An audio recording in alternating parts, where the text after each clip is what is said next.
Tyler, you and I have done a lot of videos and shared a lot of even more words about Enphase and SolarEdge, two companies that are really involved in renewable energy, energy storage. The stocks are down a ton. Both of them peaked late 2022.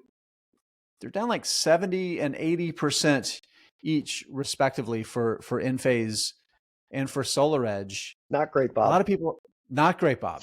Not great. I love that movie. The question a lot of investors have, Tyler, I want to talk with you about, is this a turnaround opportunity, or is this like is the thesis broken here for these two companies? It's a valid question when you start to see stock drops like this, and some of the recent earnings reports may have people a little shaken. So yeah, let's hash this one out. This video is sponsored by The Motley Fool. If you're looking for even more great stock ideas, you should go to our special link. Go to fool.com/unscripted. The Motley Fool is going to give you its 10 best stocks to buy right now. You definitely want to check that link out after this video. So Tyler, we talked about how much the stock prices are down.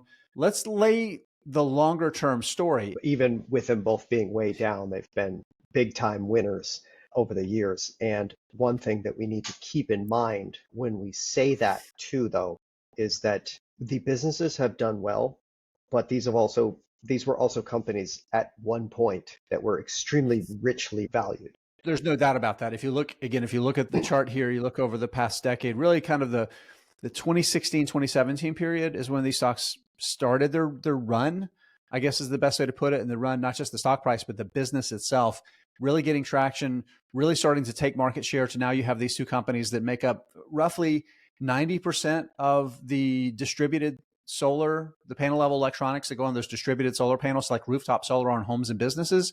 They have the vast majority of that in the US. They're expanding their market share in Europe. And again, you're absolutely right. Really, this whole period from like 2021 all the way through, it's hard to argue these stocks were not extremely richly valued.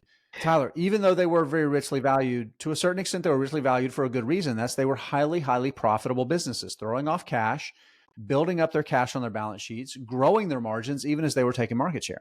Yeah, and that's what made them look almost uncharacteristic of what we've seen in the solar industry elsewhere. It's things like panel producers would go through these 2 to 3 year market swings where demand would be out the door, and then all of a sudden there's way too much inventory and everybody's slashing prices. And these were, we talked about it a lot, where we would say these are the companies that defied gravity in this industry.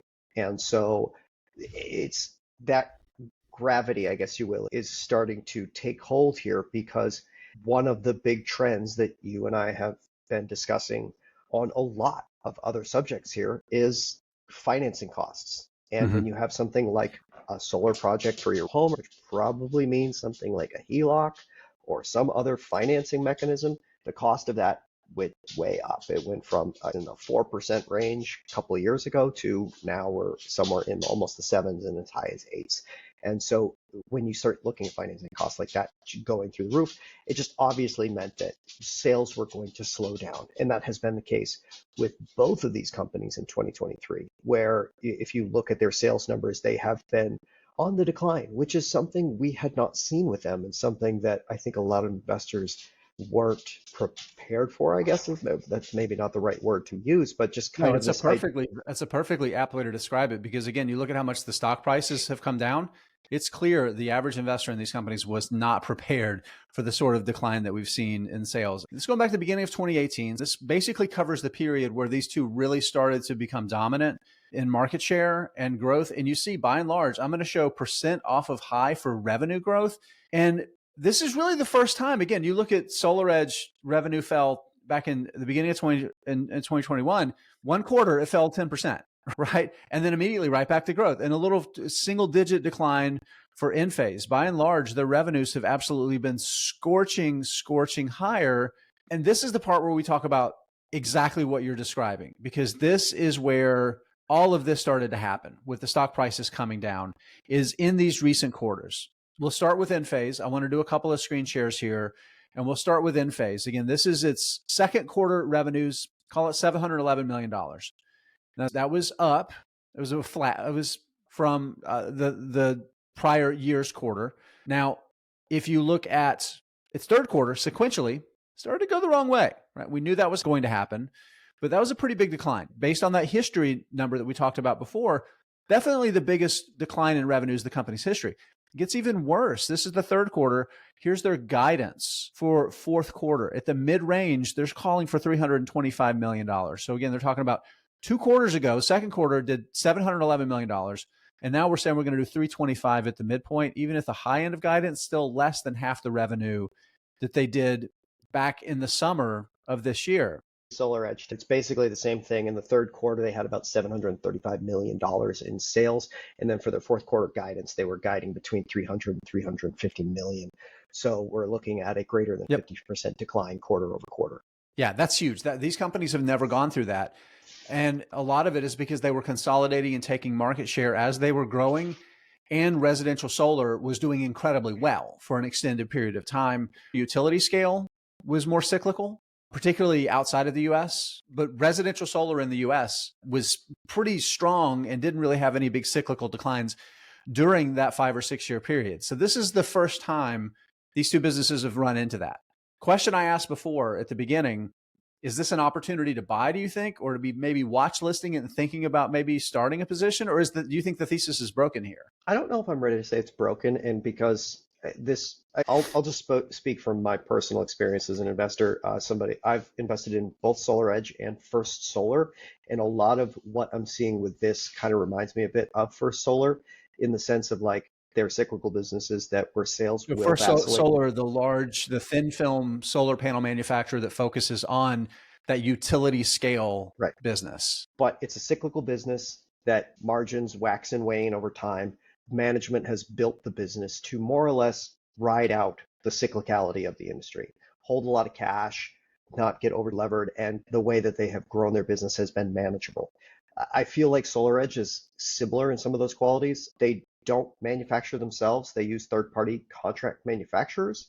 So your ability to scale up and down is a little bit more nimble. They do have a net cash position, so they're not over levered too much. And yeah, I think there's going to be obviously some short-term headwinds. I would not be surprised if this is not the worst of it. I wouldn't 2 or 3 more quarters of this would not shock me in the slightest. But the business looks like it's built to weather this sort of issue. The one thing I would like to see them is kind of concentrate a little bit more on their bread and butter. Both of these businesses, Enphase and SolarEdge, have gone into ancillary products. Like Jason has a storage battery from Enphase in his house. They've been doing smart power monitors and a lot of the ancillary systems that kind of associated with solar power. And I don't know if that's the best move right now when it's kind of batten down the hatches and do like the blocking and tackling of clearing inventory and making sure that you're actually getting things sold and converting to cash and making sure that the bills are paid and all those things. And it sounds really silly, but sometimes it's simple things like that that really make a difference. And especially in down sales times like this. With that in mind, I'm still watch listing both of these. I still think there could be more declines to come because, at least from a business perspective, I can certainly see it. And who knows, it's investor attitudes. Who knows how the market is going to decide to value a couple more quarters of declining revenue. So I think with that in mind, these are businesses that I still want to own and probably are just going to keep watch listing for a while.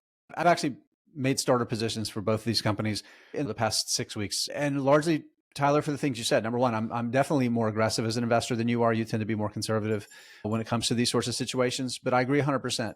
The worst could still be yet to come in terms of the results. Like I said, they're both built for it. So we'll start with the balance sheets. Again, both have net cash. I think that's really important in these sorts of environments. You think about their guidance, even with the revenue decline, Enphase is still expecting to generate very high gross margins, 46 to 49% gross margins. SolarEdge, however, they're saying that their margins are going to fall substantially, right? So the risk there is that SolarEdge, based on the math, it's probably going to burn some of its cash in coming quarters. And Enphase may be a little bit closer to cash flow neutral through this down part of the cycle. Something we talked about before. Every time we talk about these cyclical industries, whether it's automotive and now the EV market is going through its first down cycle in its existence, and the solar industry, certainly that way, the economy broadly is, and you have these industries that get leveraged to the downturns in the economic cycles. This is the first time these two businesses have ever been through this like downturn in a cycle in where they focus and where they live. But like we always say, you understand the cycles, but also understand the secular tailwinds. And solar still has very powerful long-term tailwinds. These companies are very well positioned. And I do think that this is an opportunity to start, maybe like I've done, maybe start a starter position, and you think about dollar cost averaging into it, because we don't know how long it's going to take for the downturn in the cycle.